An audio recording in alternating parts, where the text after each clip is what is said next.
It's time.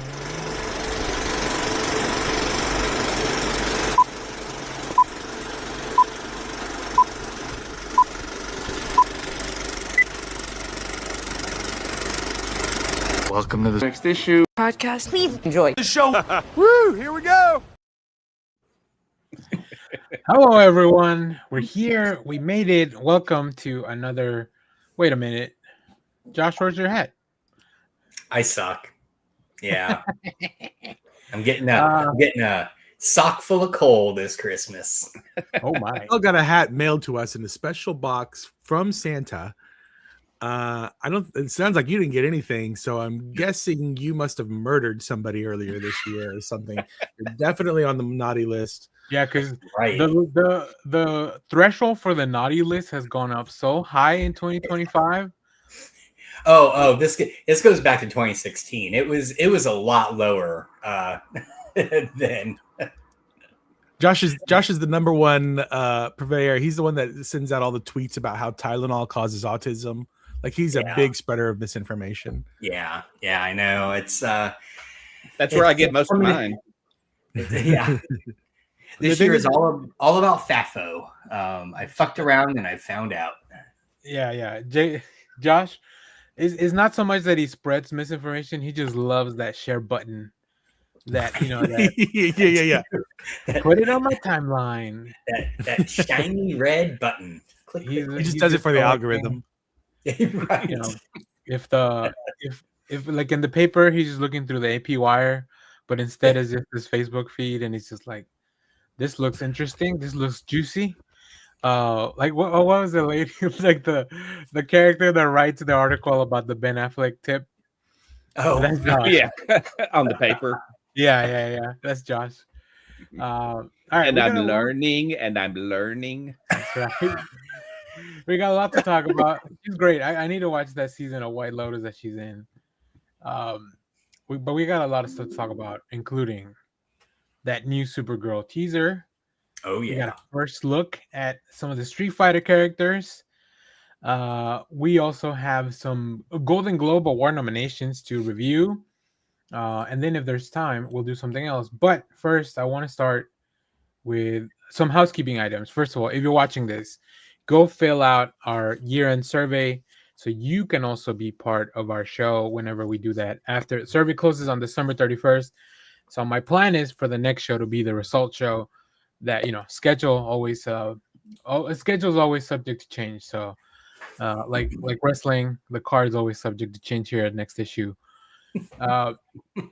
Also, we're working on our big best of 2025, our comic book show, and then our movie show, and then our everything else. So we'll put those out probably at the beginning of the year. Maybe comics we might do in the next few weeks. And of course, make sure to go check out. We have some really fun stuff that just happened this week. I got a chance to talk to Ethan Parker and Griffin Sheridan, co-writers of Godzilla Enter the Dead Zone, Blink and You'll Miss It, and also the most gory Marvel Zombies Red Band.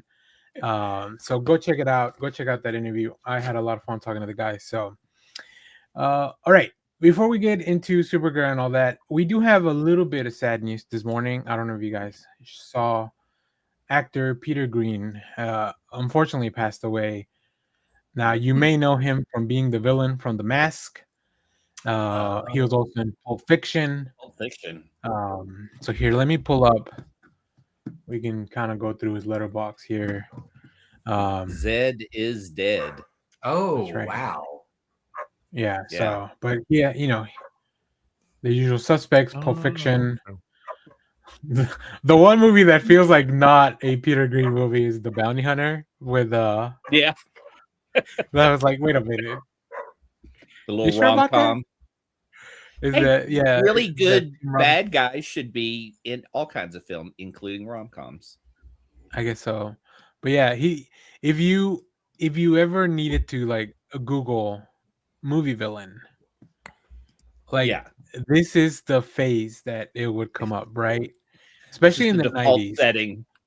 Yeah, the default. Like you start if you're creating a movie villain, you start out with Peter Greene and then kind of work your way out from there. Yeah, he was fantastic. So unfortunate. Do you guys have a favorite film? I think probably The Mask is where he shined the most for me. Yeah.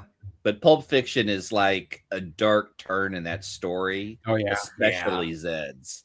So Yeah.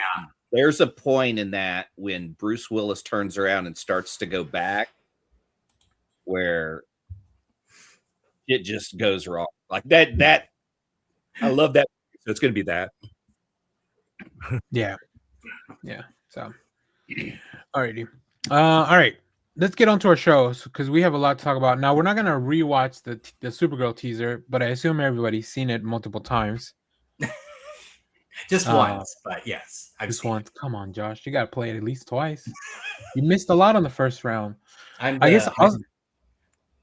Okay. Go ahead. I was gonna say I'm always the I see you there. I'm always the weakest link in this Super Friends team here. So I'm the Jan of the Super Friends. This is why you don't have the Santa hat. Exactly. Yeah. Wouldn't you be Marvin? Or Gleep? I guess I'm Gleep. Gleep proves worthy. We're gonna do. You're the Aquaman.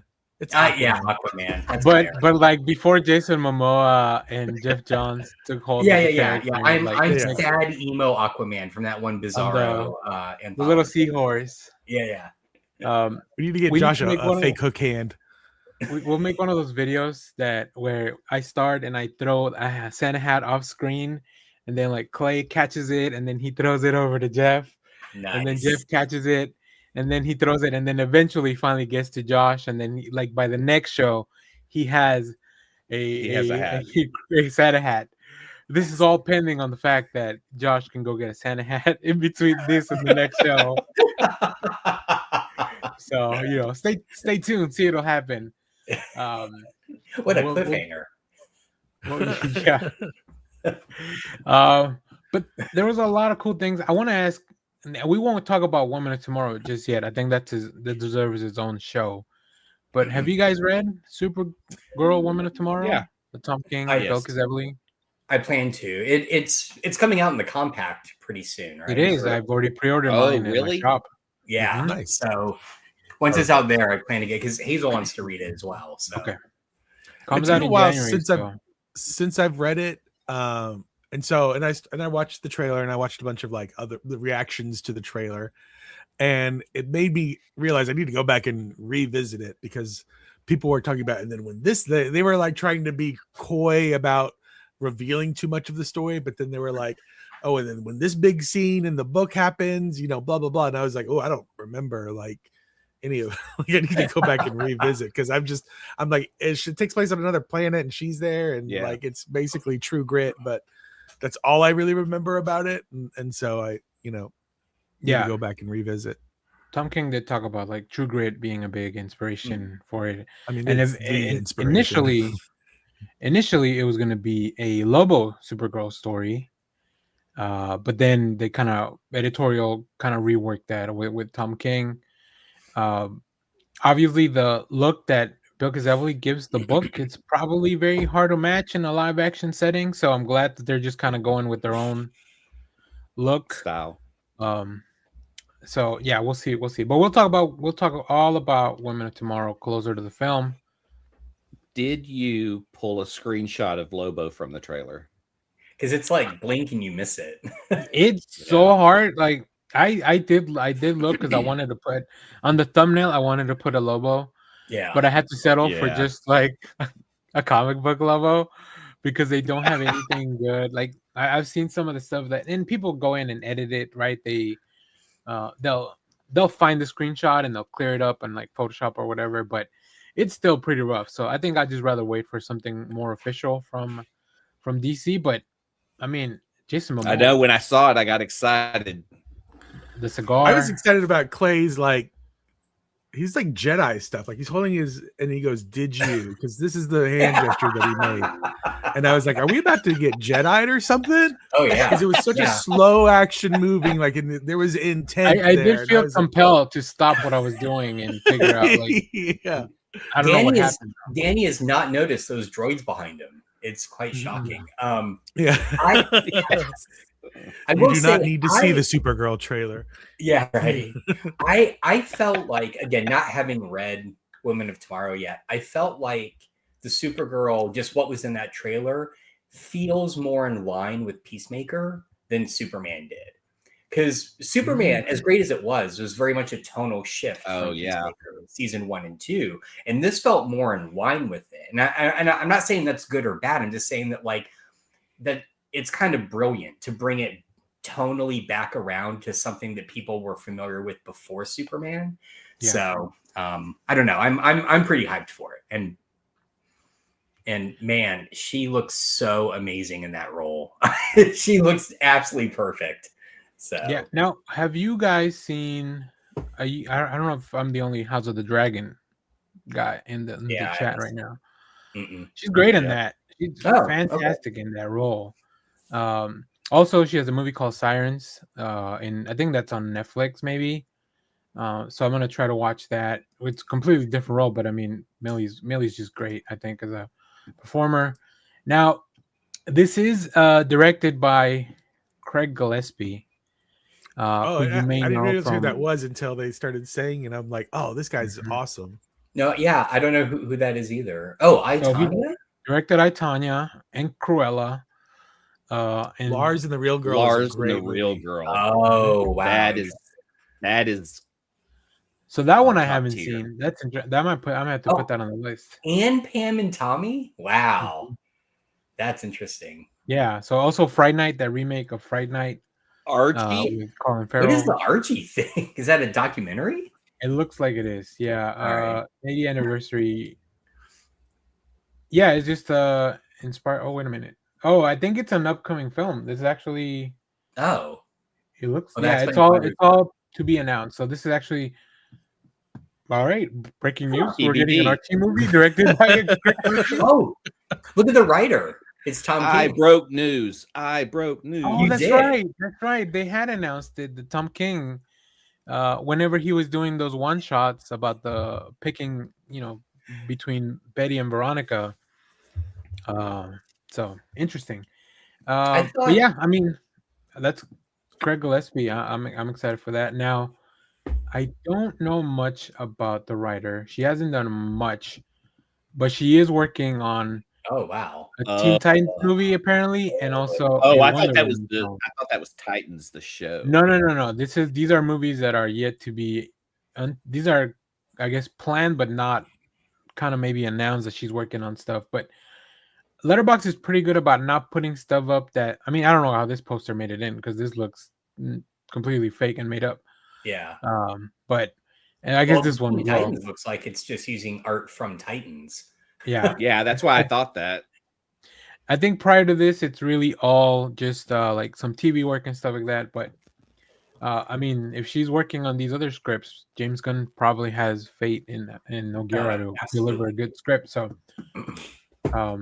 I like that. So I think this movie is checking out a lot of boxes already, right? It comes from a great comic book that's already, which you can see at the end of the trailer. I love that they're back to doing that because they stopped doing that for a little while before Superman, and I don't know if it was between the change or what was going on, but the trailers sometimes didn't have the go read these comics that inspired, whatever. So we got good comic book stock. We got a good creative team and a good cast. It looks like it's going to be incredible. So yeah, I don't know. Let me know your thoughts on the trailer. Let's start with Clay and we'll work our way around. I think I'm most excited for the style of space because this is the first DC movie we're going to see aliens and different cultures and stuff. We've seen Kryptonians and they kind of like pretty much mimic the book, but now we get to establish different aliens that we've seen in the books, but now like kind of the way Guardians came into Marvel and established space. I feel like this is what Supergirl's doing for DC, and that's probably what I'm most excited for. I already love the story, and it looks cool. Lobo has me hyped. I mean, I'm all in. I don't know what else they could sell me on. I think the choice of using the Blondie song was great. Yeah, Awesome pick. Oh, I did Musical like choices. I'm excited for DC music. Like, what are we going to get with? Are we going to get an incredible soundtrack or just a theme song for every hero throughout this? I'm hyped. Yeah. All right, Josh. What about you? What do you think? Yeah, I'm also hyped. Again, I'm going into it a little more blind, not having read the source material, but it looks great. Like I said earlier, I like the tonal shift. I am kind of intrigued in the original graphic novel because in the trailer they seem to suggest that she saw Krypton destroyed and then escaped. It looks that way, yeah. Because Yeah. Argo City looks like it's being taken or whatever, right, or Yeah. going away. So I'm just kind of curious. Like, I mean, that clearly is going to create kind of a different spin on the character than we're used to. I don't know. I'm just her man. Just total. How do I say this? Total props to James Gunn because he realized, I think, one thing that made the MCU click were those end-credit scenes, setting up future stuff. And he really didn't want to do that. But what he did instead was just have a scene organically at the end of Superman that introduces Supergirl. And it works and it fits into the story and explains some plot points. And now we're all like, oh, we are totally ready for this, right? So it's like he's doing the same thing, but not in the same way. And I really respect that. So, yeah. Speaking of James Gunn, that's a good segue. I'll get to you in a second, Jeff. Leonard came in the chat. I'm so ready to learn more about Star-Lord's long lost sister, which brings me to what I wanted to show you guys next. There's a lot of comparisons online to like a Guardians of the Galaxy aesthetic, which I take that as a good thing because that's one of the movies that people like the most, right? From the MCU, I think they were very popular films, and I'm not mad if they're gonna. And obviously, this is not directed by James Gunn himself, but being a producer and then having, obviously, he's the one that picked Craig Gillespie because he probably knows that he can reach or maybe attain some of those aesthetics. Which I think work. I love the scene where they all aim they're aiming their lasers, and they're all like different color lasers too. So like, what does each one of them do? Like, how much power does she have at the moment? Because obviously she had been drinking, so there's got to be a red sun around somewhere. Well, Jeff, yeah. So go ahead, Josh. No, Jeff, go ahead. Sorry. Oh, what were you gonna say, Josh? Go ahead. Well, I was gonna say, like, I get the Guardians comparison stylistically, but honestly, the look in the trailer looked more like contemporary Star Wars to me. It's more smoky and grounded than I think a lot of Guardians felt grounded a bit. It also felt epic in a lot of ways, and this just feels more grounded. So anyway, sorry, that's it. And honestly, Guardians is just Buckaroo Banzai. So everything just stems from Buckaroo Banzai. It does. Everything good in the world stems from Buckaroo Banzai. Yeah. I'm really excited for this movie. I like darker Supergirl. Darker Supergirl makes more sense to me because she was far more cognizant than baby Kal-El, baby Clark, when Krypton was destroyed. She was a teenager when Krypton was destroyed.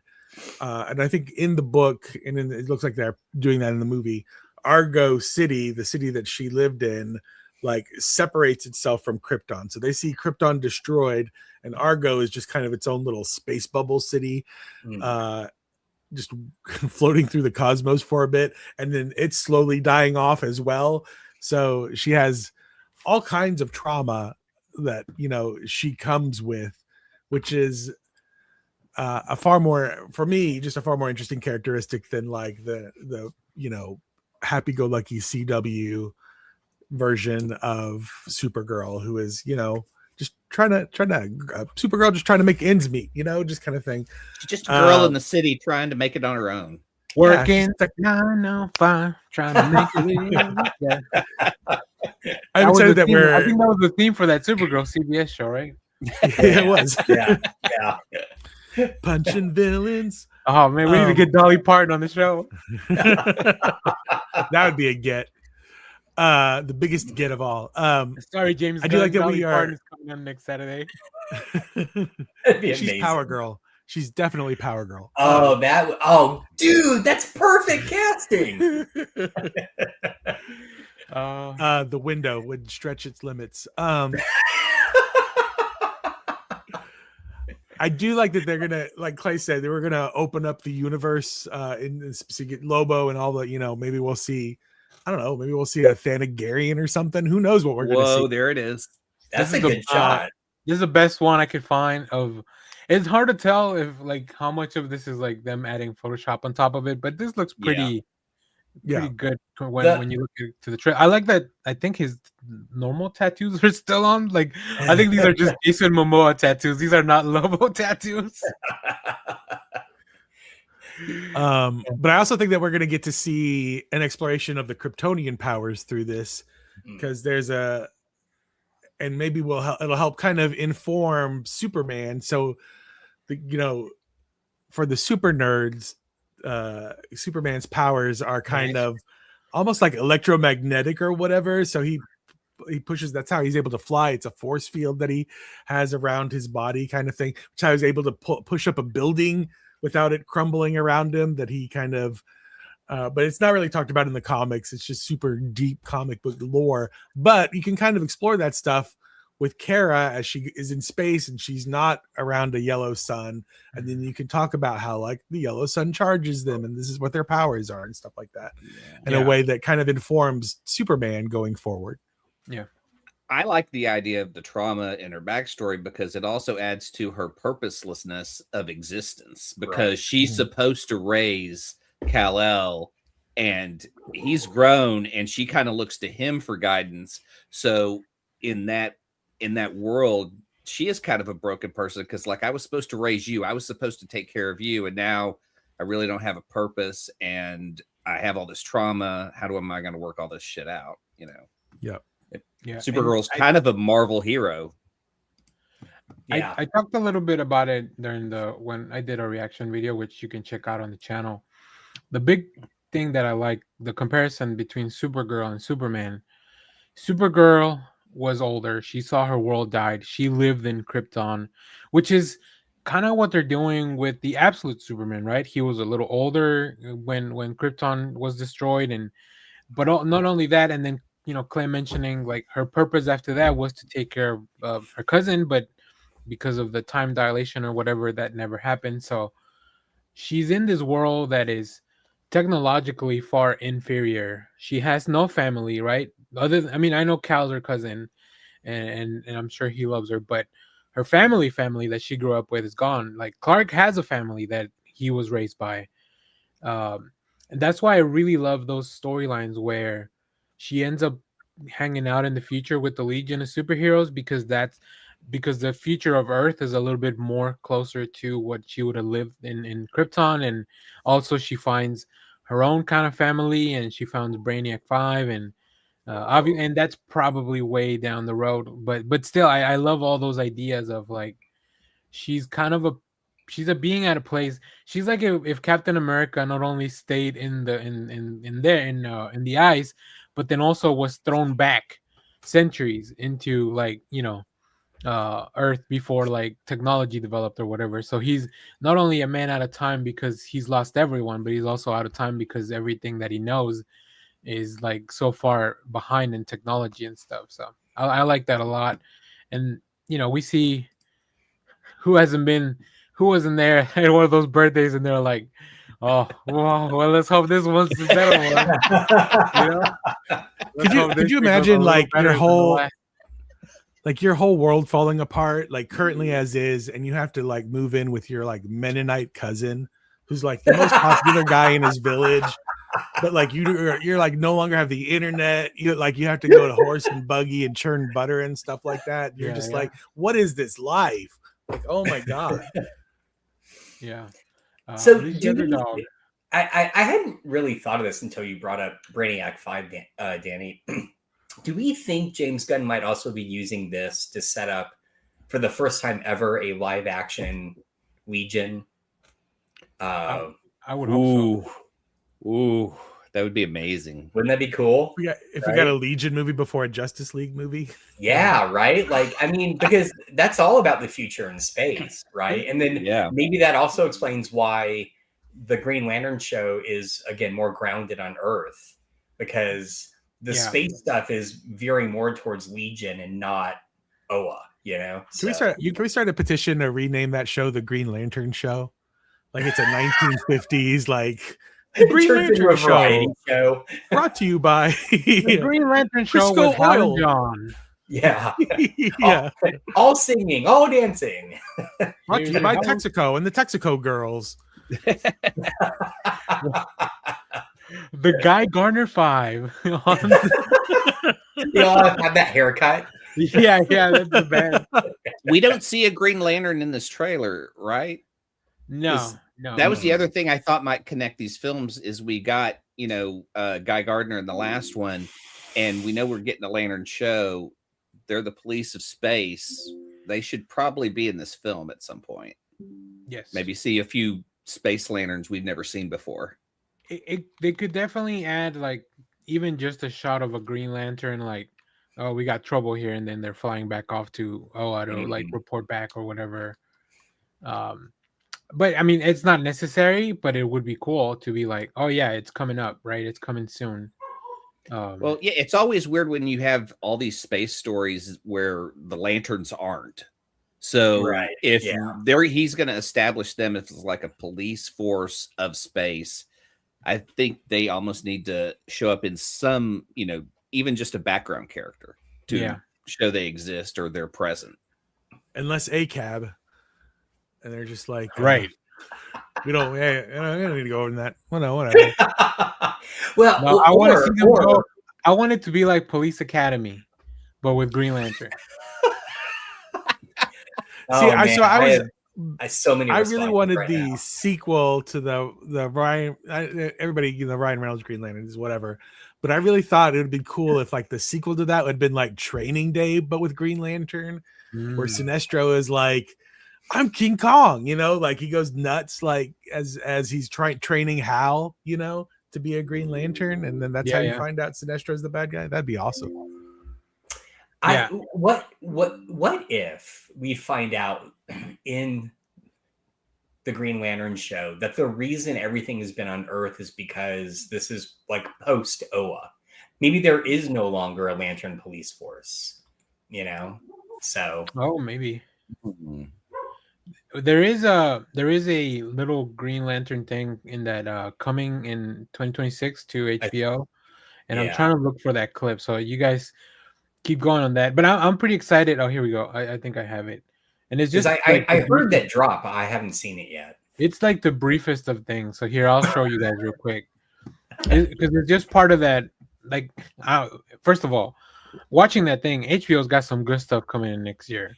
So maybe we'll look at some of those, but maybe. I mean, they're pretty much in limbo of being bought. So. No, that'll take at least 12 months. So all these shows are set in stone.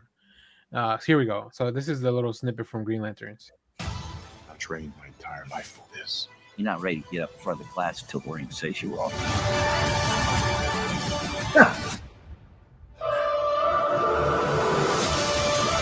And everything else is like, wow. Night of the Seven Kingdoms is almost here, which I'm very excited for. I got the books loaded up to read those little novellas, the Hedge Knight novellas by George R. R. Martin. But okay, all right. Anyways, yeah, I mean, like I said, we haven't gotten much about Lanterns, but I think it's because they don't want to push everything out at once. I think James Gunn and Peter Safran and everybody over at DC Studios is doing a pretty good job at the marketing. They're nailing it. They announced like we're dropping this trailer. It's coming out at this time. It may also, can we make it not like on the middle of the day on a work day, James Gunn. Like I was at the office and I was like, any other whoa. day. You can't please anyway. Fantastic Four had it at 3 a.m. and everybody complained.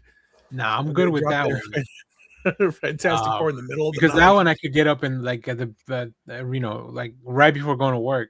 But this one I actually had to go into the office. So there I am sitting, can't go home, and I'm just like, damn it, stay off the phone, don't look at the internet, so I can watch this.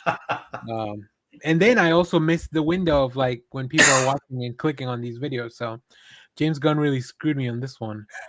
Um, I do. except for the fact that it looks incredible. I do. I do like the little play in the first kind of promo image between Superman was look up and hers is look out. Yeah, yeah. That was good. And I think for this first wave of advertising and marketing, like they're really leaning into like, Car being like the party girl and like going out and getting drunk. But I think that's just in the book, that's not really a big part of that. So I think it's just like, let's baby steps, right? Let's separate. That's how we introduce her in the movie. But then you'll see that she's like, that's only like a very small sliver of who Supergirl really is. And I think that's going to show in the film. I feel like the stuff we saw in the trailer is maybe like the first 20 minutes of the movie. Right? Because it truly, if you've read the book, it's truly a fantasy story. Like, it's a tale of revenge. It's a tale, like, like Jeff mentioned, it's True Grit. Like, so there's a lot more, what's his name? Oh, Jeff Bridges in True Grit, because that's the only one I've seen. It's not he's not drunk for the whole movie. It might have been a scene where he's a little drunk, Rooster Cogburn. Yeah, that's it's such a small part. You're right. It's such a small, her being a party girl. Like it's how it starts, and it's a good way to set up the story. And like I love that they have like a bus, like a space bus that she has to go wait for, because if she goes to a place with a red planet, she can't really leave, right? Like she'll lose her powers and she can't fly away. And she could probably fly in there, but she'll lose her powers on the way, so she's got to take the bus. Well, that's what I mean by explaining the Kryptonian, because it seems like they have battery, like their cells are the batteries, so they can go to a planet that has the red sun and they will have their powers. You've seen this in comics for Superman, so he has his powers for a bit. It's just they're dwindling like a battery would. So well, and I mean, and she clearly has her powers at points in the movie, because we see her flying into space and around. We see her knocking all those guys down with her super strength. So, and she eventually puts on the see her like costume, falling, right? Like she's not as strong as she should be. I think she jumps out that window and she kind of flies for a little bit, but then she lands. What did Buzz Lightyear call it? Landing with style or with style, yeah. So, all right. I think we're gonna have plenty of more time to talk about Supergirl in the future, and I'm very excited for that. Any last thoughts on Supergirl before we move on to? I'm not gonna say the main event, but man, oh man, we got a lot to look at for this next thing. Lobo. We need to.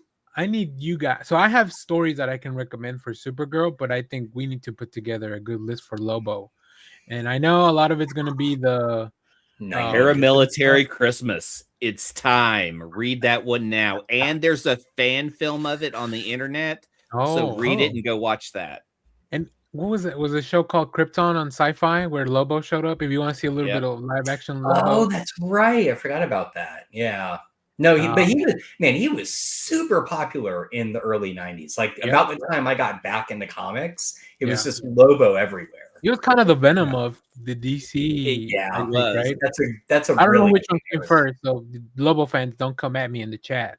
I feel like Venom was before the Lobo Renaissance. The Lobo Sans. We do have a question here from Leonard Kim. Is Lobo supposed to be a friend or foe to Supergirl? He's chaotic neutral. He's a mercenary, so whoever gives him the money. So I imagine here he might start maybe trying to hunt her down, or maybe not hunting down Supergirl, but hunting down the little girl that she's with. So I think that's what may have been being the case. I heard some people say that they're probably because the little girl hires Supergirl to find the man that killed her father, and I can't remember what Mhm. that character's name is. But Inigo he's Montoya. also, yeah, he's just a bad guy. So Lobo, it could be that Lobo is also hunting this guy too, like as a rival bounty hunter. He's Yeah. not. He's kind of he's not a good guy. He's not a bad guy. He's amoral, I guess. Mostly, he's Right, he's like right. Deadpool, sort of, without all the crack ups. But even some of the crack ups. Simon Bisley probably draws the best Lobo in the biz, maybe. Yeah. Yes. So now Simon Bisley's a whole can of worms too. Just as far as a comic book personality, but he draws a hell of a Lobo. So I had forgotten that Keith Giffen wrote that miniseries with he did, right? Alan Grant. Yeah, It makes sense for Keith Giffen to be the one that wrote that. yeah, absolutely. So In Clay's The Paramilitary Christmas Lobo special, for those that don't know, the Easter Bunny hires Lobo to kill Santa Claus. That is the premise of the book. So there you go. That's the season. You're right. Dig okay, I in. feel like something we need Read to do. it as to a the short. chillins. We need to do Read it. it to the children. I might have to read that to do a little short about it because that's pretty funny. All right, next first of all, the Game Awards happened this week, and now Did Clay Clue hates win? video games, so that's why he's stepping away. No, he'll be right back. The Video Games Awards happened this week, and that's not really what we're here for. We don't really talk about video games. Although, Josh plays a lot, but that he's okay. Josh, who won the Video Game Awards? Tell me. I believe Pac-Man? with Claire Obscura. Yeah, that was that. I feel like that Pitfall? was kind of a given. That Pong. was kind of a given. Pong Yeah, got it. yeah. Retro Game of the Year, Pong. But Tetris. we did get a first look at the upcoming Street Fighter film, which also stars Jason Momoa and a whole bunch of other people. So here we have a lot of the character posters, and we're just gonna take a look at those, and then we'll talk about our history with Street Fighter. So here we have. Oh, I thought I already had it loaded up. Ruh-roh. There we go. So this is Noah Centineo as Ken, probably my favorite character. Noah Centineo, you may know from Black Adam. He was the Atom, or Atom Smasher. Oh, interesting. Yeah, Oh yeah. I never saw his face. That explains it. No, he was on the screen, but he looks very different with the blonde, long hair too. So, we also have Andrew Koji, is Ryu. I don't know however you want to say that. I say Ryu. We also have David Desmalchin. That's amazing. Love it. M. Bison. M. Bison. David Desmalchin having to fill in the biggest shoes, I think. Yep. Maybe in movie history too. Like, Yeah. because the fact that Raul Julia took what would be a laughable character and just in a movie that's just not very good, but the fact that like Bison, Raul Julia as Bison made that movie, so big shoes to fill for David Desmalchin. But I like the look. Part of me wishes he was a little bigger because I was gonna say he's a short guy, right? I mean, yeah. A lot of the games that I've played have Bison like as just, not only is he this evil person, but he's also like a gigantic individual. So, all right. We also have Kalina Liang as Chun-Li, who was portrayed by Ming-Na Wen from Agents of S.H.I.E.L.D. fame and Mulan and other stuff in the other film. Here we have Jason Momoa. Oh my god, as Blanca, the most unhinged casting I've seen in 2026. wow. I think. Is that just all mocap? I guess I don't know, but I mean, he was on set. There's pictures of him and Roman Reigns hanging out. Yeah, look, Clay. You guys can't see him, but Clay's looking. He had to stop by the screen to see like what the hell's going on. We also have 50 Cent, the The most Wow. vengeful man in Hollywood as a Balrog. That's interesting. Yeah, The way I love this story with Diddy, his Diddy documentary. I haven't looked into any of that because I don't really care for it. But I know, like, I've seen the memes of like this man is just out on a like scorched earth campaign. So we have Look at that hair. the WWE Universal Champion Cody Rhodes, who you can see tonight at Saturday Night Main Event, go against Alba Femi from NXT. He is Guile with the hair. Wow. This is his second film because we saw him in Naked Gun. He was the bartender. That's I wonder how they. Oh, okay. I wonder how long it took to cover up his neck tattoo. When you have to go to makeup 6 hours early and you've done it to yourself because you've Mhm. tattooed your. Yeah, that's why. What's his name? Dom Mysterio is not going to be able to get a lot of movie roles now. We have Vidyu Jamwal as Dalsim. We have Cool. That looks Hiroki amazing. Goto as E Honda. Oliver Richter's as Zangief, and this guy looks familiar. Hold on, let me check because I'm here on Letterboxd Yeah, as he well. does. Oliver Richter's. What else? He was in. Wait, he was in Indiana Jones and the Dial of Destiny. He was probably one of the muscle, and he was in the Kingsman and the Borderlands movie. So yeah, he plays whenever you need a big bad guy. He kind of looks and like he who's was the in guy Black from Parks Widow. and Rec? He was Ursa in Black Widow. That's probably where we've seen him the most. If you're a fan of this channel. All right. He looks like Nick Offerman. Like I was gonna say he looks like he could be. I just Orville Peck is in this movie. Orville Peck is a Vega. I don't know who Orville Peck is though. Who is Orville Peck? Orville Peck is he's a gay country singer. And he wears a mask as part of his bit that has all the yeah, okay, now ganglies. I know who this is. Yeah. So we may not even get to see his face. Maybe that's why That's why it's so funny that he's Vega, because he wears a mask in his. He wears a mask. That's interesting. Oh yeah, you're right. I saw you peeking in when we had Jason Momoa Blanca on the screen. That looked great. So I wonder, will we not? Is the whole appeal of this film for Orville Peck fans that they might get to finally see his face? Because a big moment in Street Fighter is Vega losing his mask. Could be. This could be a way to bump up your numbers. Like you kind of hone in on that one. Alexander Volkansky as Joe. These are some of the characters that I'm not as familiar with because I only played the Street Fighter, 1 and 2 and 2 Turbo and stuff like that. I never really dove deep into some of the later iterations. Rihanna Balagan as Julie. See, I don't know her either. She looks like Bison's evil flight attendant. Shadow Lu. I think the organization is called Shadow Lu, right? Bison's organization. Eric Andre as Don Savage is unhinged casting. This almost feels like a joke, right? Like the movie. The more you show me the actors in this, the more I'm like, this might be really fucking fun. I may have to go see this. I first saw it and I was like, oh, this looks bad.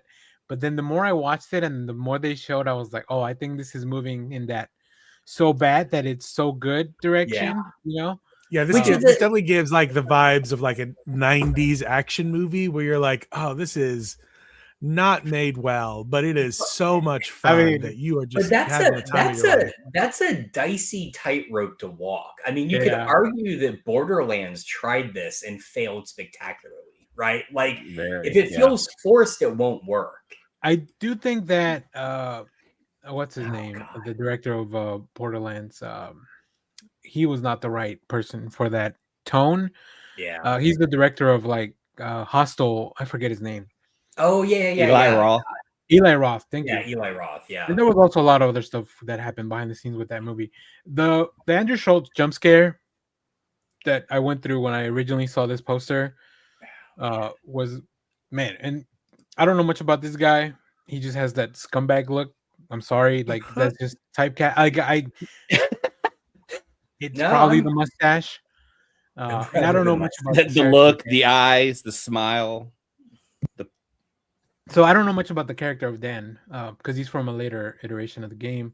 If you're creating a dirt bag, this is the default setting. Yeah, yeah. Well, not Right, the, right. sorry, this one. Yeah, this one. Yeah. Not this one. Mel Jarson. Oh, Mel Jens Jarnson. Oh, God, I think that's an R. I don't know how to Cammy. say an R and an N together. Jarnson as Cammy. Um, Roman Reigns. So you're right. Johnson sounds like saying Malk. Like it Yeah, just doesn't sound yeah, right. right. Roman Reigns as Akuma, our tribal chief. Shout out. Acknowledge the man. Yeah, this is pretty good casting too, I think. But it definitely gives you like, you guys remember like I think Machinima or like Bad in the Sun would make those fan movies Mm-hmm. that Yeah. they could get people that had name recognition, but it's like maybe one person you recognize. This kind of feels like that. Like we just have a lot more money to put all these people that you know together. So The only thing I that's all. fear about it is that they might have if you're looking to franchise this for at least 2 or 3 movies, like I feel like you kind of should have held some of those people back for like a Yep. sequel, and then you could have Well, done some casting with some bigger names for some of those other characters, because I think that's what the gimmick is that you're like, oh, holy, Cody Rhodes is playing a guy, and that's kind of a, for the people of Cody Rhodes, that's fun, and whatever, like Orville Peck is this person, or you know then you could have gotten into like just some weird casting well, going forward that would have been like super cool. I think that's the advantage of a movie like this, that because the game had so many iterations, they've made up like I don't know hundreds of characters. There's like Okay, there's yeah. there's Charlie who was like Guile's partner. So like if at any point Cody Rhodes doesn't want to be the military guy anymore, they'll just get somebody else and they'll introduce Charlie. I'm not that super familiar with like the franchise. Yeah, I got no, like there's so many 1 and 2, characters. but then that's It's about the it. advantage of it, like, and they can kill off a bunch of them because then they could just bring other ones in the like Mortal Kombat, same concept. You can kill a Yeah. bunch of those guys because you can just bring all new characters. There's so many characters all throughout these games in the lore. So, Well, I was yeah, I telling think Josh before. Before the show. Yeah. Sorry, Josh. No, it's fine. Because you said Mortal Kombat 2, and I was the vibes that I get off of this is so much fun, and it reminded me of the Mortal Kombat 2 trailer that we also got. So I went back and watched the Mortal Kombat 2 trailer, which again looks like it's really embracing, both of these movies feel like they're really embracing the source material. They're not like trying to 2000s X-Men it up where they're like, oh, put them in something that makes more sense, kind of whatever. They're just like, no, these fighting tournaments, bonkers characters, bonkers powers, go all in. And I think that we're kind of starting to see the emergence of the video game, like sort of like the superhero genre took off in the early 2000s. That's where I think we are now with the video game genre, because there's a lot of great video game material on streaming stuff now that's really like, that's like the award bread and butter stuff where you're like, oh, The Last of Us is so good, and Fallout is so good. And then for the knock on video game movies for a long time where that you can't make a video game movie. Well, I think that's kind of gone away because, Mario, love it or hate it, made a bunch of money, and I think it was decent. Same for the Minecraft movie. And I think you're starting to see Sonic is making all kinds of money as a whole. Yeah, movie coming out. There's both of these movies, so I think that we're in the beginning stages of like video game movies are about to take off. Are we back? We're back. All right. I mean, because well, the other thing is that video games themselves have gotten so good. Like they have great stories. They have stuff that is really easy to adapt now, whereas before it was like a very loose concept of like, these guys are just fighting in the street, like these are just street fighters. But now there's a lot more lore to the games. I know they've announced FX is doing that. What's that other game? Far Side? No. Far Cry. Pole Position. Far Cry. Thank you. Oh, Far Cry. Yes, Far Cry. So yeah, I agree with Jeff. I think we're in this like IP. But when are they going to make a decent Tomb Raider film? Like that's one property that it makes mediocre movies, has a great game and story, but they can't seem to put it on film. But it's an IP they keep putting back into the theater. You know what I think one of the difficulties of making a Tomb Raider film is that nowadays tomb raiding is not cool. Like stealing things from other cultures is just It not doesn't cool. belong in a museum. Yeah, right. Right. So like, why would we? It's like Indiana Jones films. They're not really about him getting the artifacts anymore. They're like about weird. In Temple of Doom, he gets the artifacts and gives them back to the people that brings the water back. That's and what the Tomb that's Raider true, movie should yeah. be. Kind of Yeah, like the that's what it comics should we read, be. like that Horizon Experiment comic we read of the reverse Indiana Jones. Mhm. That's what the Tomb Raider movie should be. Yeah. Lara Croft is going into to all these museums and then taking stuff back. She's returning all the stuff her dad stole. Yeah, right, exactly. He's working on a list like My Name is Earl. Yeah, exactly. That's what I want. Didn't they announce Yeah, at the Game Awards they're going to completely remake the original game now with like new graphics, high-res graphics and stuff? I thought I read that somewhere. You're No more the video triangle game boobs? Yeah, right, exactly. No, they're going to be round this time. Oh, round boobs? I'm out. I don't believe it. Nope. Jiggle physics? Hashtag not my boobs. Yeah, that couldn't possibly go wrong. Not all boobs. That will be taken out of context by the AI. Tomb Returner. Oh, I like that. Okay. Any last thoughts on Street Fighter? I'm a little worried how they're going to manage that many characters in one film, honestly. Yeah. Well, I'm sure they're not I all think big. It's got to be like one, like you're going to see this guy for like 15 seconds and then something like that. Yeah. I mean, it's cool to see like some of the major players. Like I'm assuming like Jason Momoa and Blanca are going to be major characters, but like some of these other characters that were like, unlockable characters in the game are probably background and maybe a fight, maybe a scene or two, and that's it. Oh yeah. Yeah, I think that might be the case. So, all right, let's go on to our next thing. But wake me up when we get a Centipede movie. Oh boy, wait. Oh, Human Centipede. We did. You want more of those? Yeah. Right. Well, hey, whatever you're into, Jeff. We ain't on a kink shame. What a I want weird a adaptation of a video game. I want a Christmas Human Centipede movie. I want a Frogger movie. It's just like 2 minutes long. He just gets hit by a car. It's a short. It's just a TikTok short. All right. As we get close to the end of the year and people start putting out their lists, I like looking at nominations for stuff because I'm like, did I miss something? Like, is there something I haven't seen? So the Golden Globes, the weirdest show when it comes to putting movies in a category, is finally here. So here we have the nominations, and I just kind of want to go through some of that stuff. God, I've only seen Sinners in that first. So yeah, for best motion, we're going to go through all the categories, but I think we'll go through the big ones. For the best motion picture, we got Frankenstein, Hamnet, It Was Just an Accident, Sentimental Value, Sinners, and The Secret Agent, which I've only seen 2 of these, but I do want to watch Hamnet. I just hear it's very sad. Yeah, I want to watch Hamnet as well. That was drama though. So what's under musical? Oh, this is drama. You're right. Yeah, that's what I was saying. It's weird. It is weird. Like musical or comedy. That just like they put Begonia under musical or comedy. Yeah, and one battle after another. The funniest movie of 2026.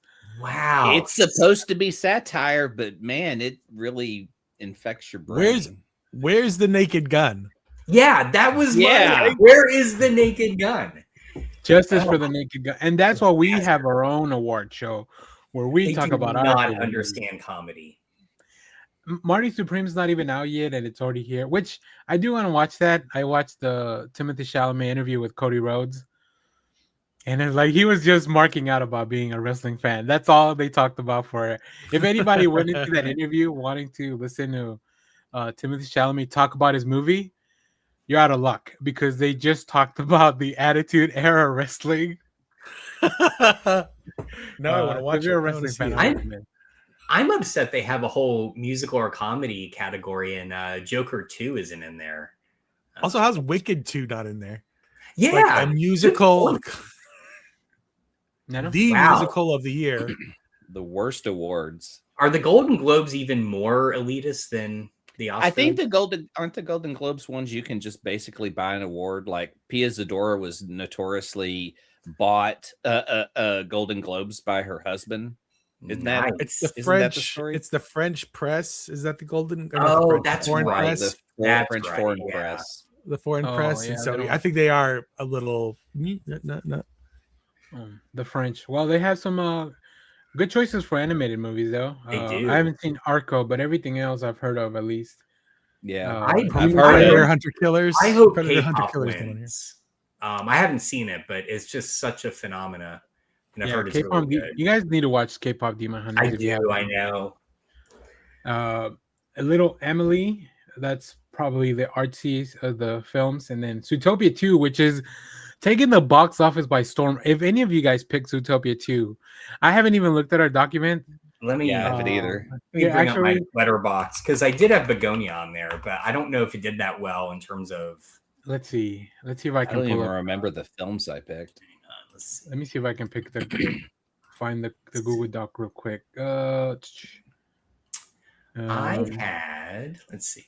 25 to theatrical releases. Here we go. Zootopia. Oh, well. Your boys got Zootopia 2 in this list. Hello. I also have Now You See Me, Now You Don't. So, don't get too cocky. I had Predator Badlands. I forgot about that. Yeah. Well, so though there's still the SpongeBob movie to come out, which I think comes out next week. That's Jeff's. And then I have Avatar Fire and Ash. And that's the last one. I hope. Look, this is purely selfish. I hope Avatar crashes and burns because James Cameron needs to make something fucking else. All right, I'm sorry. I have zero interest in this property, and I just want something new from James Cameron. When does that come out? The 19 as well. It comes out next week. The last two movies come out next week for our list. So is that when we're going to get our Avengers trailers? What I'm mostly curious about. Avatar. Yeah. And also, if you go to the IMAX, you get to watch 6 minutes of the Odyssey, the Christopher Nolan. Ooh, so my nice. plan is to use my AMC Stubs thing, buy a ticket for Avatar Fire and Ash, go watch all the trailers, and then just get the hell out of there. Because I don't care. I don't Those care. are some anything expensive about trailers, dude. Danny doing cinema correctly. Thank you, Danny. I don't really care for the Avatar film. So So we do have Leonard Kim saying Elio's underrated, and then also it'll definitely have a burning. Is that for the Avatar Fire and Ash? Oof. Now, if it was Avatar Fire and Ash, I might go watch the movie. Call me James Cameron. All right. After watching that last trailer for Avatar, and I was like, "Oh, this is Smurfs." If somebody had pitched this to me as Smurfs and Snorks because they're underwater now too, I would have been like, "I am in 100%." This is a prequel. This is the dark prequel to Smurfs and Snorks. Like this. Like if Avatar Fire and Ice ends up with a Gargamel kind of character and a cat, then I'm the only one that survives is Papa Smurf, and he's like a child in the village, and then he becomes like a little stubble. You know Yeah. who it is. All right. Best performance by a female actor drama. We have. I haven't seen any Jessie Buckley and Hamnet. Outside of that, I haven't seen any of the other things. Unfortunately, sorry, baby. And then in the there it is. The Rock. by male, The Rock? For the Smash Machine. the movie wasn't that good. He was great in it though. Like I saw Really? the Smashing Machine. The movie's not very good. It's kind of boring, but his performance was great. So I'm not mad at this. Also, If you put all these guys in a ring, White, does he win or to fight? Does he win or is it Michael B. Jordan? Who's It's winning Michael the B. fight? Jordan. It's Moon if they Knight. get into a fight, It's Moon Knight. Yeah. I mean, I know he's skinny Rock, but he's still a giant man. Michael B. Jordan. I don't know. I feel Joel like Edgerton, Jeremy is Allen Joel White fights Edgerton like dirty. a? He's I like think He the, goes Michael B. straight for Jordan the is gonads. Michael B. Jordan's shorter though, I think, and he just doesn't have the reach. He would be fighting outside of his weight class. Chat. You tell us who wins in a fight between The Rock, Joel Edgerton, Jeremy Allen White, Michael B. Jordan, Oscar Isaac, and I don't know whoever that last person See, is. Jeremy Allen White has that low center of gravity. He's He'll he's a tiny dude. he'll Springsteen you all over like a That's- wrestler, just like oh. That's what He I'm also saying. he also knows how to shout at you. He's dirty. like, get off the counter or whatever it is. Get out of the kitchen. And Get off the line. Kitchen. while we're talking about like these biopics, any of you guys plan to go watch Hugh Jackman be Neil Diamond at Christmas? I kind of want to, but not really. Yeah, I love Neil Di- I have love that. Neil Diamond. Yeah, I love Neil Diamond too. I mean, but I don't know. Clay, like, I don't want to say anything bad about Hugh Jackman, but Yeah, I know. But it's just like it's the biopic. It's the argument I've always had is I hate biopics because they're just fake stories of fake scenes to create the illusion of the story arc that we already know. Like they just, create these moments and it's so but I had a moment where I kind of took it back this past week because I watched two kind of biopics, the Dumb Money one. yeah, And even though it Greg was made up Gillespie. of like, yeah, it was made up of like, fake investors and stuff. There were scenes that were really good that captured like COVID and stuff that were like, even though they weren't real and they never happened, I think some of us experienced those moments. So Yeah, it's yeah. like I hate to rule out biopics because they do have great scenes and great actors, but what they're putting there is all fake and shouldn't be considered a part of real history. What I do like about these new biopics is that they're picking out specific moments from people's lives as opposed to trying to tell the whole life. Like the the Timothée Chalamet movie that came out last year. Who was he? Bob Dylan. Bob Dylan. It was just about those few years, right, in Bob Dylan's career when from picking up the guitar to when he switched to electric guitar. It was just that period of his life. With the Springsteen movie is only when he's recording the Arkansas album. That's what the movie's about. It's not really about his whole life. So I think you can capture these more moments that feel more natural. And you're right. There's still going to be a lot of stuff that's probably embellished or changed or whatever. But it's more focused. It's not really trying to make this person seem like, oh, they were the best of people or whatever, or trying to like maybe wash away their story. It's just like for this really super high focus moment in time. Yeah. Like I watched Saturday Night finally this past week, that tells the story of the first Saturday Night Live. And it's a fake story made up with real stories. Like the thing is put together to tell the story of these people, but it has to encapsulate not just stars, production, writers, everything part of it. And when I listen to the commentary, he tells you the real parts of the story. Oh, that's so cool. It's hard to bash that because I kind of love that aspect of he used real stuff, but you have to decipher what's real and what's not in a film like this. Yeah. So I think the one thing that I do want from after that Complete Unknown film, Edward Norton plays Pete Seeger, and I think he should just play him in his own biopic because I think he has a very interesting story that we may kind of need to hear at this moment in time. Would that be our first biopic sequel? Oh, I'm sure these all connect. First spin-off? We've talked about this. We've talked about making a show where we kind of create our own interconnected universes with movies. Yeah. So maybe that could be one of them.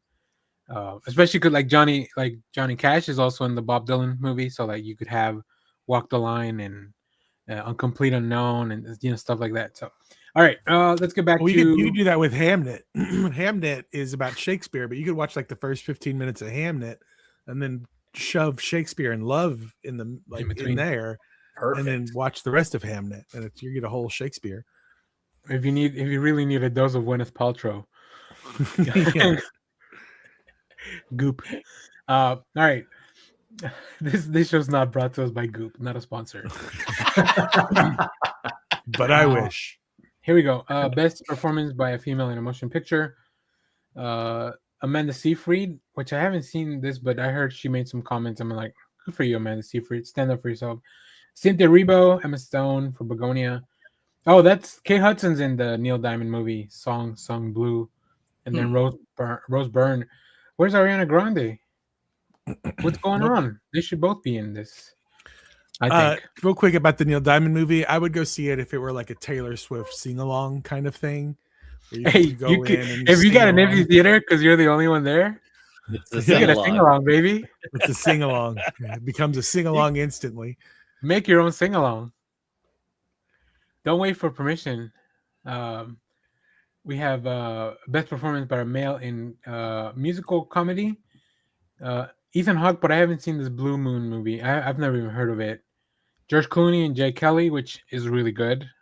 If you have Netflix. Oh, is it? I kept seeing the trailer for it. It's also pretty sad, but I think Adam Sandler should also be. Adam Sandler's probably better in that movie, actually.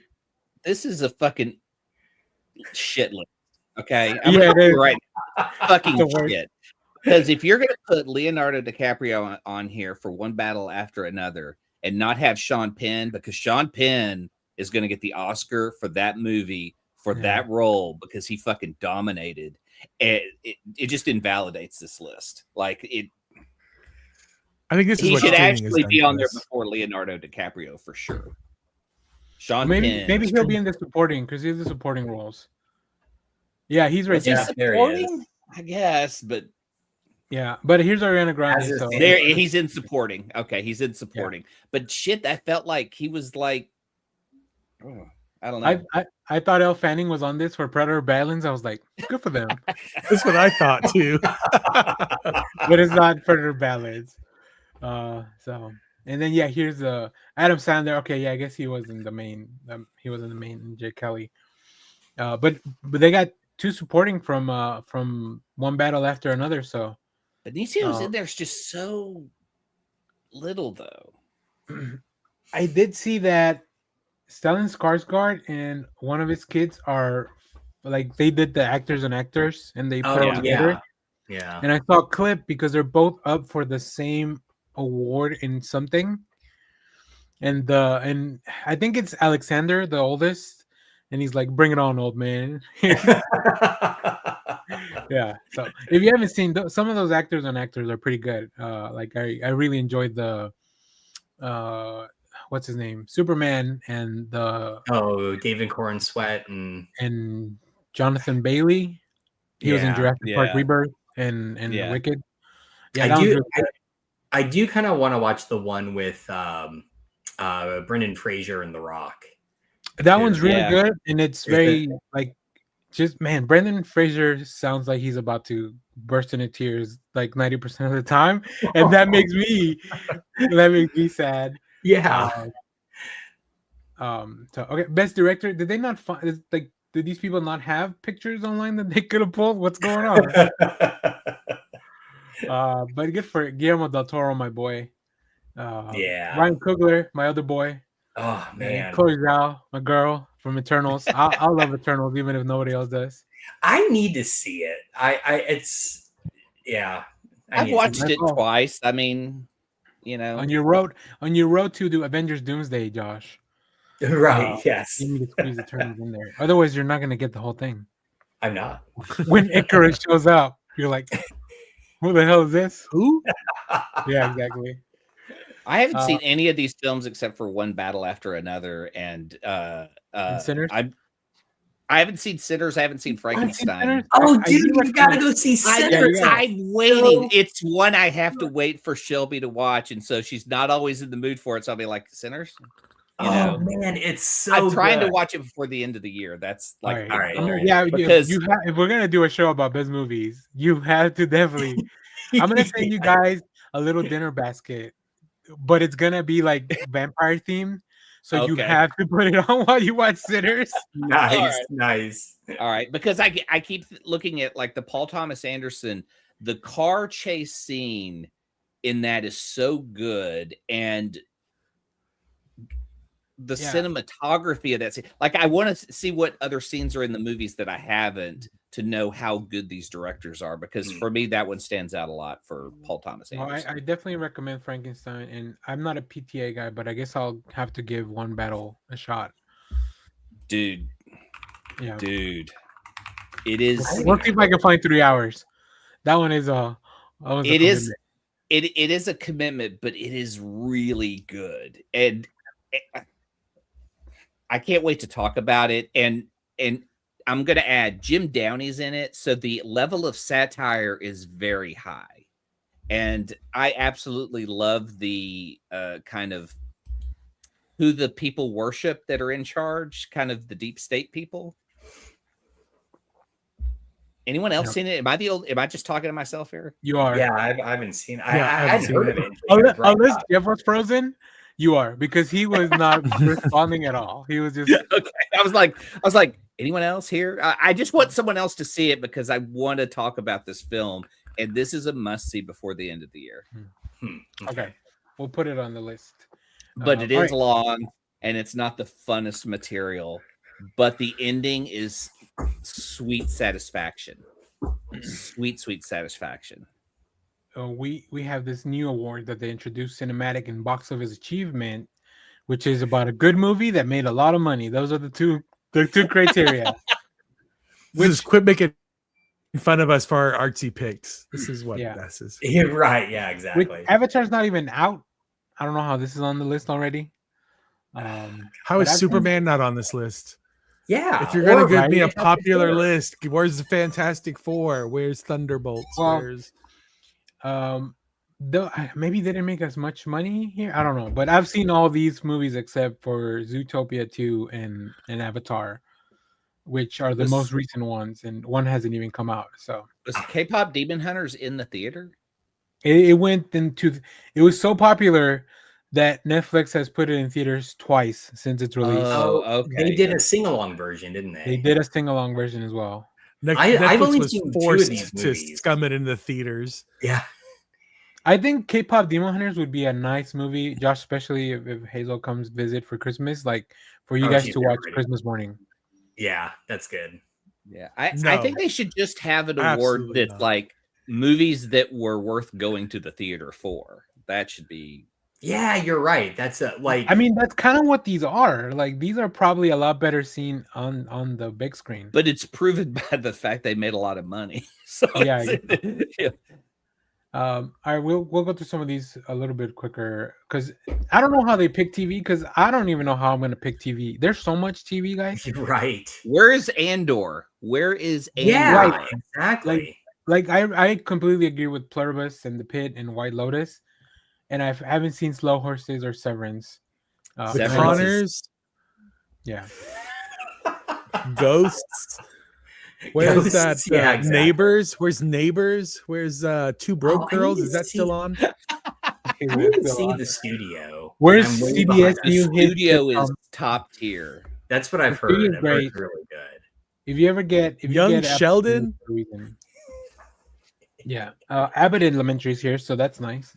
That is nice. Only Murders continues to kill it. This is the season I quit watching The Bear. So Leonard Kim hot takes and White Lotus. Wow. Being there. Yeah, I said it. Dude, Leonard Kim's trying to get the fuck out of here. Because I will tell you, White Lotus, even though it's kind of like it reached this level of like not as good as the previous seasons. Oh my God, who plays Justin Hammer in the MCU? That actor, Sam Rockwell. Yeah. The Sam Rockwell scene this season in White Lotus was S tier monologue. That scene and Walton Goggins, just with the expression of understanding what his friend is doing and going through, S tier. Okay. That deserves to be there just for that scene. This comment gives Leonard Kim immunity in the show. Eternals is top 5 MCU. I think we have a bot in chat. We have a bot. You've been granted immunity, Leonard Kim. You can say whatever you want. Has been fine. Yeah. Hacks is great. If you're not watching Hacks on HBO, haven't Why do you started hate it women? Yeah, yet. I'm behind. We haven't watched this new Let season. me say it again. If you're not watching Hacks on HBO, why do you hate women? Uh, and then Abbott Elementary is delightful. It is. Um, It's so good. let's see, what do we have here? It's Anthology for television. There's too much TV. We don't have time. We don't have time. Yeah. yeah. Performance TV and a drama. I mean, Kathy Bates. I don't know. Going up against Kathy Bates for anything. Good luck. Good luck to all these people that I do. My love and God, support. that lineup is amazing. Rhea Seahorn. Rhea Seahorn. She's so good in Pluribus. Like, if you get Apple TV for 1 month, just get it after Pluribus is done, so you can Yeah. watch the whole thing. I 'cause it's need to and watch that- Pluribus. And that's after seeing Britt Lower in Severance in what she's done. But like the character in Pluribus that Rhea Seahorn is playing is going through incredible trauma, incredible, like just everything that she suffers through, just at the point that we've seen is amazing because she does it so well. She can break into tears. She can get angry. She gets drunk. She goes through everything, but she's still trying to solve a problem. And I kind of love everything she goes through. Oh, immediately take out the bear and put in adults. I do like adults. I thought that was a great, funny show. I have not seen Overcompensating. Yeah, I haven't seen it either. Well, Me either. we do have a little bit of Andor Hope. We have Diego Luna nominated for Best Male Actor in a Drama, along with Mark Ruffalo and Task. I've heard Task Task is is great. really good. Task is Yeah. amazing. Like, You if and like Mark crime go on thrillers- about Task a lot. Yeah.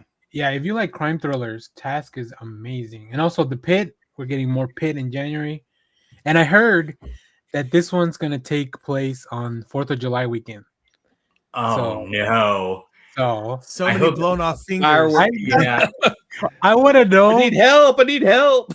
how is this a hot dog or a finger? I don't. It's hard to say. Well, I'll be like, Noah, help me out. I'm Luke Skywalker.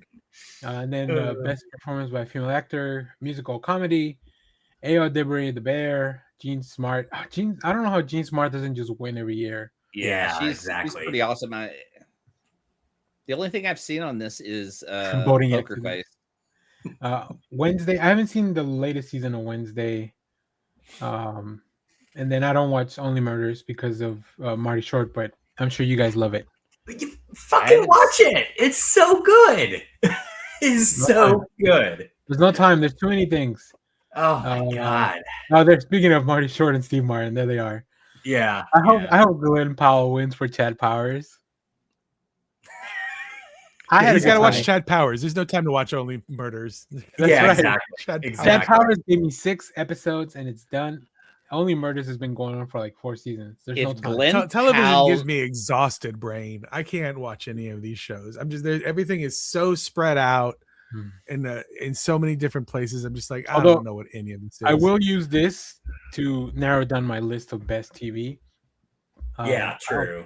I hope Carrie Catherine Coon- O'Hara's in the Yep. studio. Oh, look hell, at I'm White there. Lotus. All the actresses that are lined up for Yeah, best, I saw and, that. and they're Leonard Kim. You know, you got to argue that because those are top tier performances. Yeah, Look at him. He's a Chad Powers plant. Amy Lou Wood. Yeah, she sounds. Amy her Lou name Wood sounds is like she's so from the good in Grid. that. Catherine O'Hara's great in the studio. Yeah, and then I haven't seen Adolescence. Parker Posey just not dealing with her family's issues. God, That she's whole great. so fucking good. And Carrie Coon being the excluded friend on a friend's weekend. Oh There's man, a just scene. watching There's a scene where she takes off running. That is the most hilarious thing I've seen this year. So all right. Jen started watching Monster. I tried it. It's not my jam. I'm a Charlie Hunnam guy, and it's not my jam. Well, I was so confused because I just walked in halfway through it, and I was like, "Is that Charlie Hunnam? Like, what is going on?" So anyway. But Black Rabbit is really fun, the Netflix show that Jude Law's in. But you're right, there's too many things. Like, how are we supposed to pick one thing? Look, there's more supporting TV roles here. Jamel Tillman, Billy Crudup is great in The Morning Show. Jason Isaacs, man. Walton Goggins. Yeah, just great TV all over the place. Yeah, so good. Stand-up comedy on television. Do you guys watch stand-up specials? I'm not really a big stand-up Not really. person. I used to be, but man, there's just so many comics and so much stuff that it's like they put, and there's so much mediocre stuff that when you sit through so much, you just get tired of watching it. I just rather watch their clips on Instagram or whatever as I'm going through, like, because they're curating those, because they if it's somebody that I'm already following and you're curating those clips, like those are probably the ones you think that I'm gonna like the most anyway. So Yeah, and I can tell you, I've seen clips from Kumail and Sarah Silverman. Like those are, so at least I know that those two would appeal to me. I do want to watch the Sarah Silverman one because I heard her talk about it on like NPR maybe or a podcast, and it sounds interesting. So Kumail was on Good Mythical Morning this week, I think, promoting his stand-up show and a movie that he's in as well. he's in some. He showed up in some movie that I was not expecting him to be in. Ella or something. What is it? That new film that's out, Ella? Yeah. Something? Yeah, he's in that new Ella film. Ella McKay. Yeah, Ella McKay. Yeah. I don't know. That doesn't How sound does Bill Maher still have a career? That's my curiosity. I know. After all these years, He's been gotta have literally dirt on someone. canceled. Literally canceled after 9/11 because he had a show politically incorrect, and he was just like, oh, the hijackers were. He was like, they're brave. He's like, I think they were the bravest people in the thing because they were these suicide hijackers, and he got completely, cut off from Hollywood, and then 5 years later he gets a show again, and he just keeps coming back like a bad penny virus. He's got to have dirt on someone. Yeah, seriously, because he's been literally canceled multiple times. Although I hope they have clips, Jeff, out of context there. And then that'll be Jeff's 9/11 rant. I get angry every time I open HBO Max to watch John Oliver and it recommends Bill Maher to me, and I'm fuck off, HBO Max. You can't recommend both of me because they're like, if you know me, if you they're know the opposite. John Oliver, I don't know how you think John Oliver is funny. Bill Maher and is smart, thief of joy. Mm-hmm. And then the category that we almost made the cut in, I think we were like 7th, so we just barely missed the cut here. Podcast. I don't like the world we live in. I don't know why this is a category, but okay. I love Good Hang with Amy Poehler. That is my favorite of. Yeah, I love it too. I love Smartless as well. Those are the only two that I listen to from here. I tried Smartless and couldn't get into it, but I keep seeing clips of Good Hang, so I guess maybe I need to. Good Hang. Check out the latest episode with Julia Louis-Dreyfus. Yeah, they're so funny. She did a live one recently with Maya Rudolph. That's really funny because they're such close friends and stuff. But start with the very first episode, because I will tell you there's comedy gold in Rachel Dratch. Because the setup for the podcast is they're going to have a guest on, so they have people on before the show who know them really well, and they're going to ask a question. Well, they try to have Rachel on, and it's almost like a sketch comedy bit, because she goes from her dog's barking to food being delivered. She can't get her headphones to work, and everyone else is laughing so hard, but they keep it in the podcast. So that first episode's worth watching. That's awesome. All right. That's good to know. Leonard Kim, you may be a little younger than us because I don't know anything about Call Her Daddy. I only know it made the news when she had Kamala Harris on. Who is she? Alex Cooper? I don't know. She's a podcaster. Where is This American Life? Well, I hear up first is the NPR podcast. Yeah, that's so weird. But okay, it's probably should listen to that one. Maybe. It's just I do. It's just a daily news update, and it's like 10 minutes long. Well, maybe that's what we need, Josh. True. No, that's fair. Back when podcasts were only things on NPR, that's when I was who were the mechanic guys that had the podcast? Playing click and clack. What the hell was that called? There was the what was it? The radio show one that was it was like Oh, it was the old time country radio show Lake that was Wobegon. Yeah, Lake Wobegon. Yeah. Those like that's give me that podcast. Like There's a movie celebrity. in that. Yeah. Prairie Companion. Prairie Home Companion. Yes. Prairie Home Companion. Welcome to Yeah. Night Vale. That was a great podcast. Oh, Welcome to Vale Night is Vale was great. good. I love Welcome to Night Vale. That was a fun 30 seconds of you guys trying to figure out a name of the show that I still that even when you said it, I still knew nothing about it. So that's how the television segment was for the last 15 minutes for me, because I was just like, I understand the actors' names and stuff, but I haven't watched any of these shows. That's why we don't really do a best of TV show anymore, because it's so segmented. We just kind of talk about our favorite things. Every Sunday podcast where we're supposed like, this is what we've been reading, this is what we've been watching. I never have anything for the watching thing, so I'm like, I've just been watching YouTube. Like I watch. Yeah, you don't watch enough TV, Jeff, which worries me. I'm gonna have to give you for Christmas. You're getting a cable subscription. So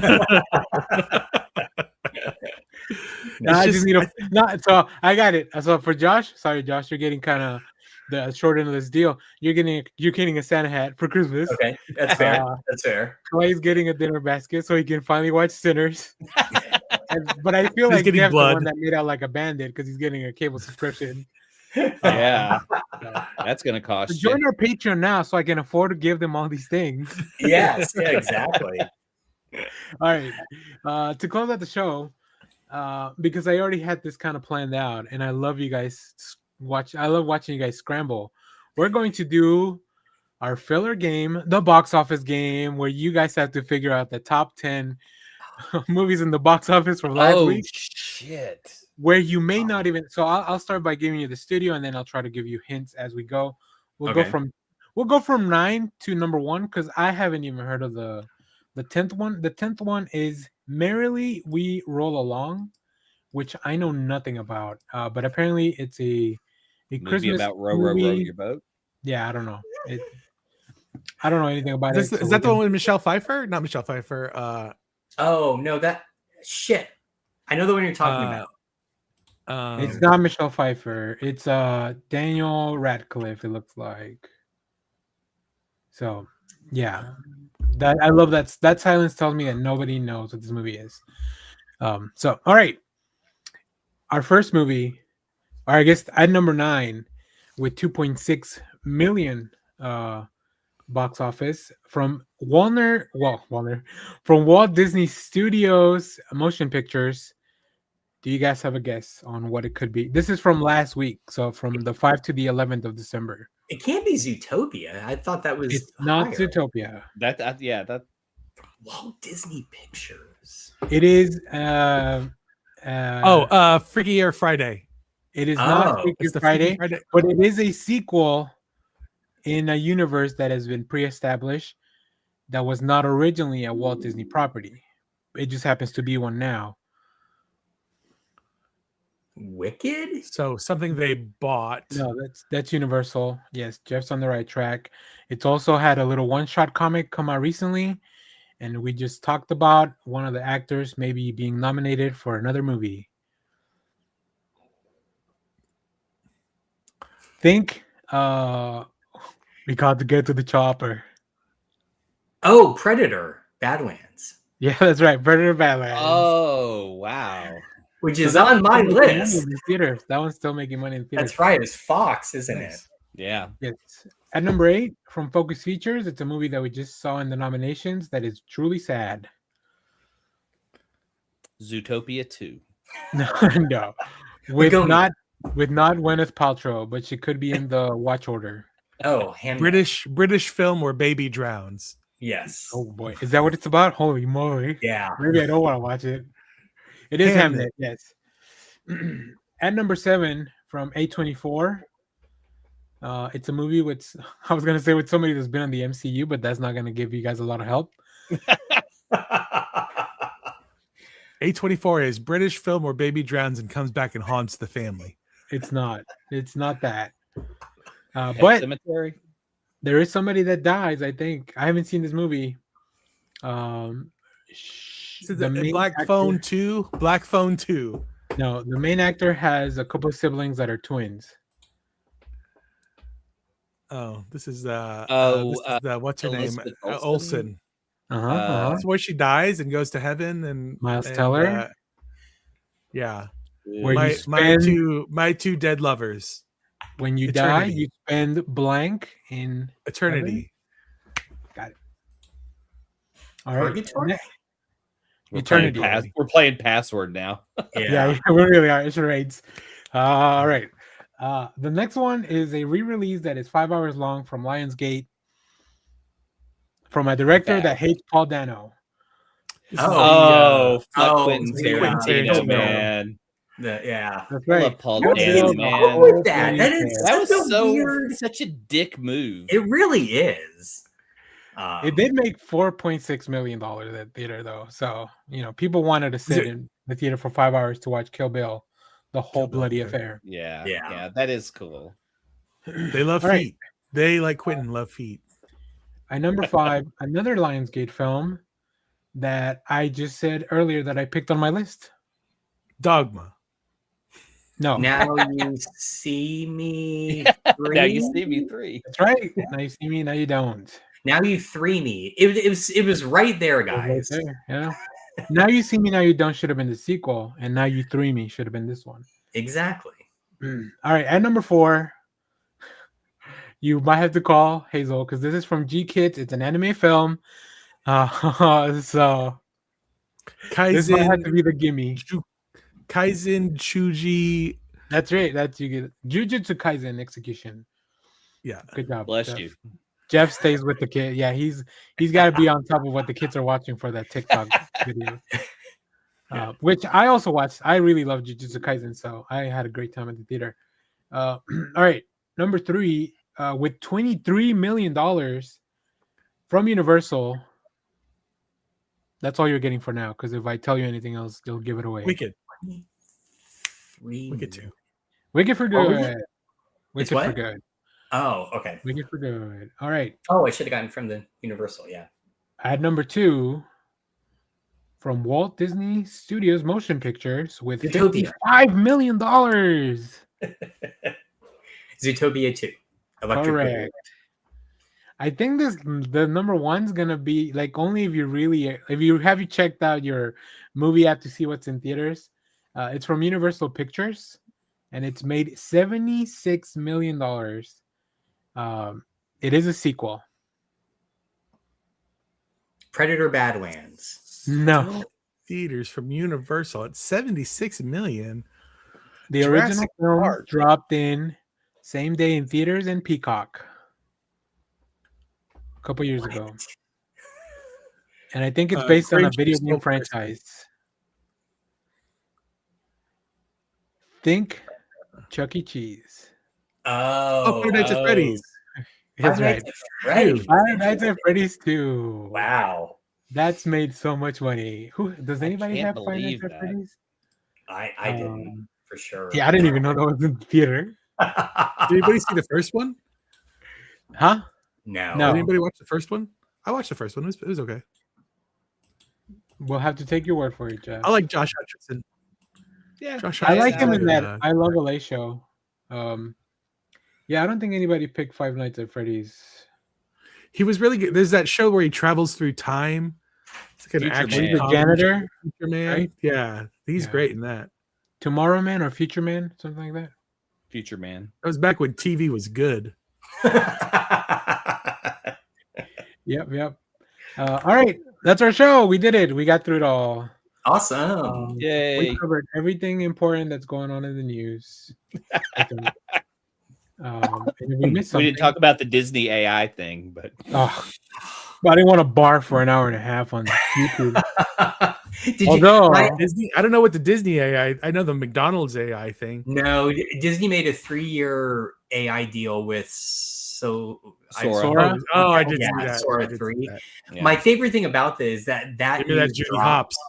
Yeah, that news dropped, and then literally an hour later, there was another headline about how Disney was suing Google for abusing their IP in their AI, and I'm like, well, this is just getting juicy. Yeah, this morning that Google removed all the AI Disney videos that were on YouTube, so they They got correct with it. But yeah, I mean, some of those videos are really good. I've had trailers sent to me that are AI that I've had to say, oh, this isn't real. So there's a lot of shit. So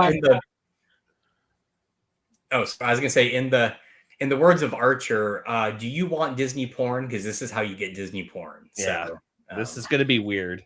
Yeah. That's why I only do video reactions to trailers that are from the official channels that I'm already following, because otherwise it's all slop.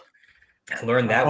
I do love a dumb slop. Like, is this the leaked Doomsday trailer? And it's all clearly stuff that they've cobbled together from like other places. And I'm just like, fake trailers used to be an art where you would have to go in and take little footage from different movies and stuff and try to make it feel like the thing. But now it's just like, oh yeah, let me pay $50 a month and write a prompt or whatever. And the pinnacle of that art is the person that recut the Shining trailer to look like a heartwarming family film. Exactly what I was about to say. Oh shit! I'm sorry, man. Salisbury Hill. He's a Salisbury Hill as the background noise, and it turns The Shining into a rom-com. And it's so that's funny. awesome. It is so smart. It is. It's great. The best thing ever.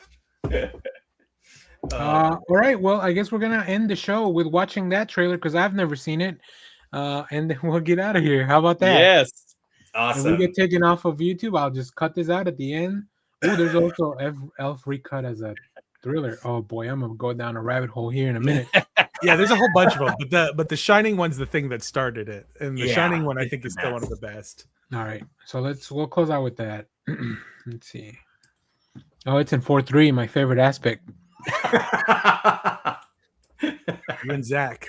My favorite aspect ratio. Shout out to my boy Zack Snyder. Hold on. Is this the best? Let me see. I guess we can do this one. All right. Check it out. Meet Jack Torrance. I'm outlining a new writing project. He's a writer looking for inspiration. Ideas. No good ones. Meet Danny. He's a kid looking for a dad. There's hardly anybody to play with around here. What's up, Doc? Jack just can't finish his book. I don't want to sound melodramatic, but there's no way to make it economically feasible. Here's to 5 miserable months. But now, sometimes what we need the most is just around the corner.